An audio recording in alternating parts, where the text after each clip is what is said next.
Beberapa anak membuatmu bangga, kata ayahku, gelas wiskinya memantulkan cahaya. Yang lain hanya memenuhi ruangan. Dentingan itu berhenti. Tawa itu membeku. Mata ibuku menatapku, diam-diam, memohon agar aku tidak bereaksi, tidak merusak makan malam lagi. Aku tidak melakukannya, aku hanya tersenyum. Untunglah aku pindah ke tempat baruku yang berjarak 3.000 meter hari ini, kataku, suaraku mantap, bahkan manis. Jangan khawatir. Ayah tidak akan pernah harus berurusan denganku lagi. Keheningan setelah itu cukup pekat untuk dikunyah. Kakak laki-lakiku bergerak dengan canggung. Istrinya berpura-pura memeriksa ponselnya dan ketegangan di sekitar meja membuat suasana menjadi seperti listrik. Ayahku hanya menyeringai, puas dengan kekacauan yang dia ciptakan dan menyesap lagi. Itulah permainannya. Penghinaan disajikan dengan bourbon. Dan akhirnya, aku memutuskan untuk berhenti bermain. Namaku Holly Monroe. Aku berusia 29 tahun dan makan malam ini adalah perpisahan tidak resmiku. Aku telah menghabiskan waktu bertahun-tahun mengejar remah-remah persetujuan dari seorang pria yang menganggap mengasuh anak adalah sebuah pertunjukan. Setiap kesuksesan yang kudapatkan,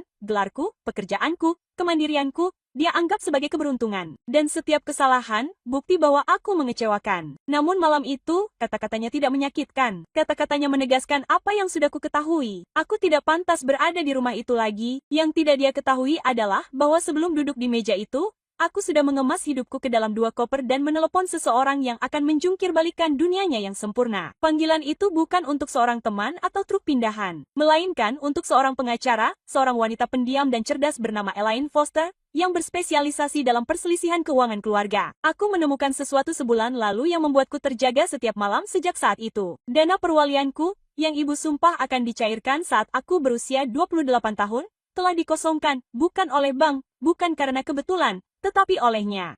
Setiap sen warisan yang ditinggalkan mendiang nenekku telah dialihkan melalui rekening palsu di perusahaan ayahku. Saat pertama kali melihat catatan itu, kupikir itu sebuah kesalahan. Namun semakin lama aku menatapnya, semakin masuk akal. Ayahku, pria yang menyuruhku menempati tempat, telah hidup dari warisan nenekku selama bertahun-tahun. Suara Elaine di telepon terdengar tenang, hampir dingin. Holly, kita bisa membuktikan ini. Tetapi kau harus meninggalkan rumah itu dengan tenang. Jangan hadapi dia sampai kita siap. Jadi, aku tersenyum sepanjang makan malam itu, berpura-pura tidak tahu bahwa aku duduk di seberang seorang pencuri, berpura-pura bahwa tindakanku adalah tentang kebebasan, bukan keadilan. Ketika akhirnya aku berdiri dari meja, aku meletakkan serbetku dengan hati-hati. Ini mencerahkan, kataku lembut. Ayahku mengangkat alis dengan puas. Kau akan merangkak kembali. Aku tersenyum lagi. Kau benar. Ayah, tetapi lain kali, aku tidak akan pulang dengan tangan kosong. Petik 2. Dan saat aku berjalan keluar malam itu, aku tahu kerajaannya akan runtuh. Saat matahari terbit, aku sudah pergi. Pacific Coast Highway membentang di depan, bermil-mil kebebasan, lautan berkilauan di sebelah kananku, kehidupan lamaku menyusut di kaca spion. Di kursi penumpang terdapat map kulit berwarna coklat, berisi bukti, transfer bank, tanda tangan palsu, dan email dari akuntan ayahku yang ditandai rahasia. Aku telah menyalin semuanya bahkan sebelum dia tahu aku mengetahuinya. Elaine menelepon saat aku sedang menyetir. Holly, aku telah memeriksa setiap dokumen. Apa yang ayahmu lakukan bukan hanya tidak etis, tetapi juga kriminal. Penggelapan, penipuan, kemungkinan penggelapan pajak. Apakah kamu yakin ingin melanjutkan? Aku menatap laut. Dia mencuri masa depanku, kataku. Dia tidak akan menyimpannya.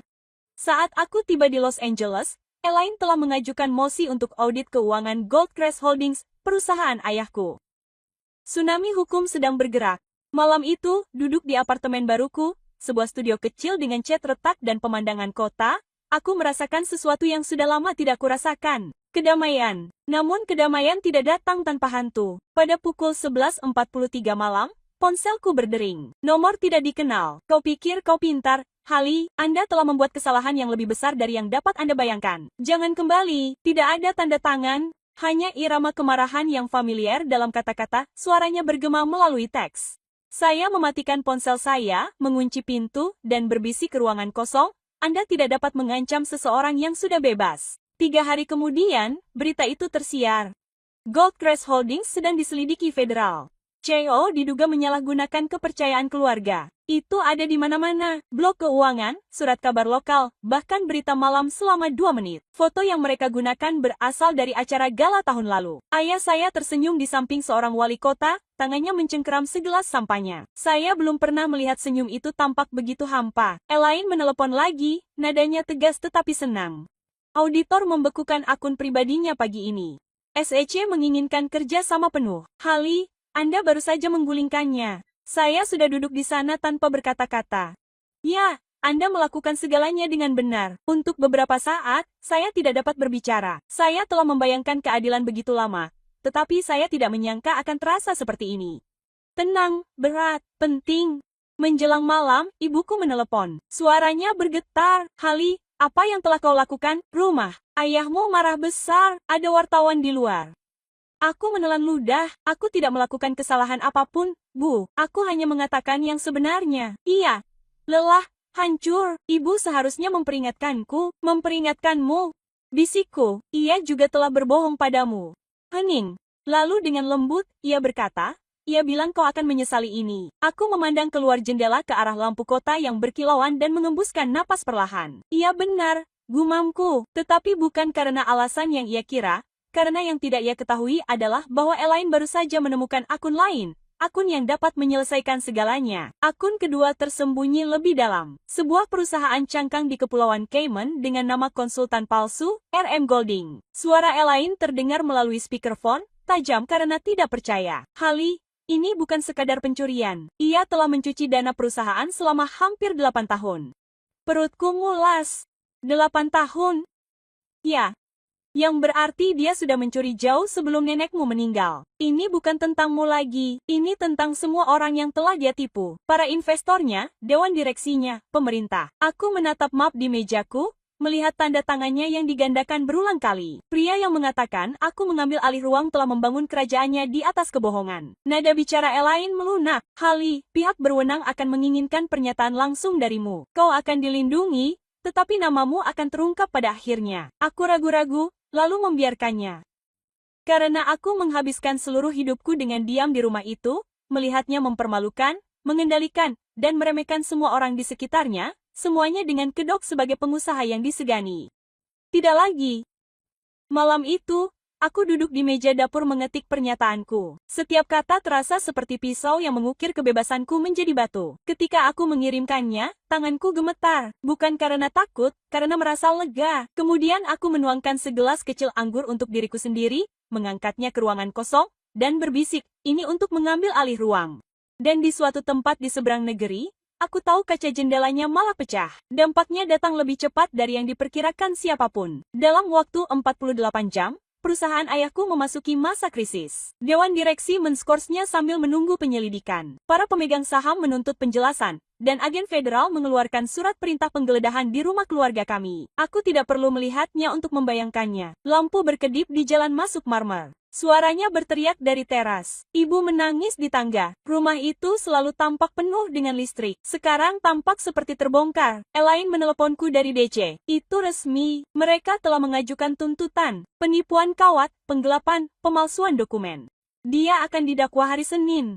Aku mengembuskan napas perlahan, menempelkan telapak tanganku ke dada. Bagaimana dengan ibu? Dia terdaftar sebagai saksi yang bergantung, bukan target. Mereka tahu dia merahasiakannya.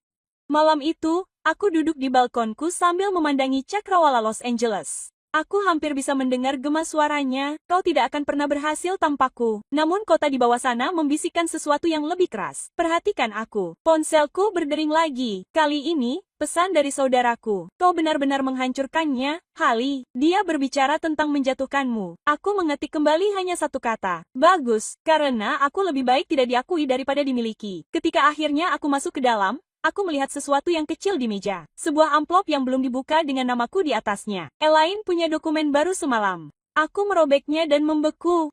Di dalamnya ada bukti rahasia terakhir yang dia coba kubur.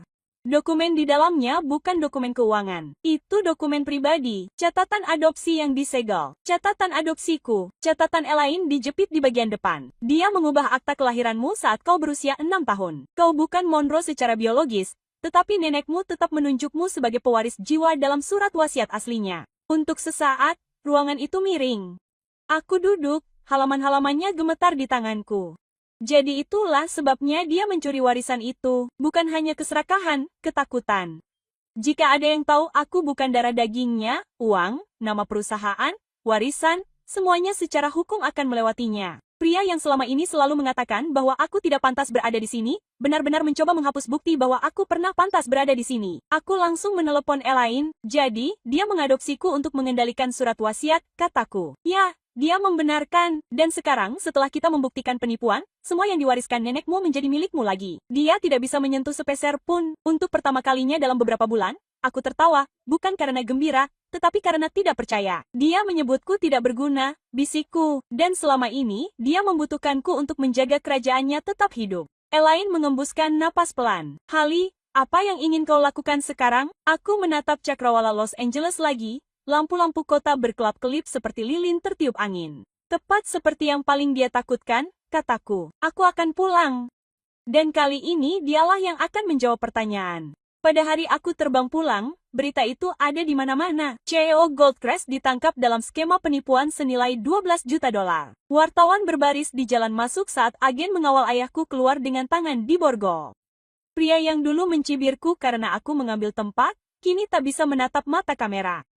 Saat melihatku keluar dari mobil, ekspresinya berubah tak percaya. Kau, desisnya, suaranya gemetar, kau yang melakukan ini padaku? Aku berdiri diam, tenang, tumitku berbunyi di atas marmer yang dulu dilarangnya untuk kuinjak. Tidak, ayah, kataku pelan, kau melakukan ini pada dirimu sendiri. Aku berhenti membersihkan setelah kau. Ibu berdiri di balik pintu, wajahnya pucat, tetapi berbeda, lebih ringan, lebih bebas. Ia tidak terburu-buru membelanya kali ini. Ia hanya berbisik, Holly, terima kasih. Minggu berikutnya di pengadilan, aku memberikan pernyataanku. Tanganku tidak gemetar, suaraku tidak serak. Petik 2. Ayah mengajariku bahwa harga diri adalah sesuatu yang harus kau peroleh, kataku. Namun, yang pernah ia peroleh hanyalah rasa takut. Dan rasa takut itu hilang begitu kau berhenti memberinya makan. Hakim mengangguk. Palu diketuk. Beberapa bulan kemudian, berdiri di kantor baruku, kantor pusat Monroe Ethical Investments, yang didanai oleh apa yang sebenarnya diwariskan nenekku untukku, aku memandang ke cakrawala dan tersenyum. Ayah berada di balik jeruji besi. Ibu menjalani terapi, dan akhirnya aku mengerti kebenarannya. Beberapa anak tidak hanya menempati ruang, mereka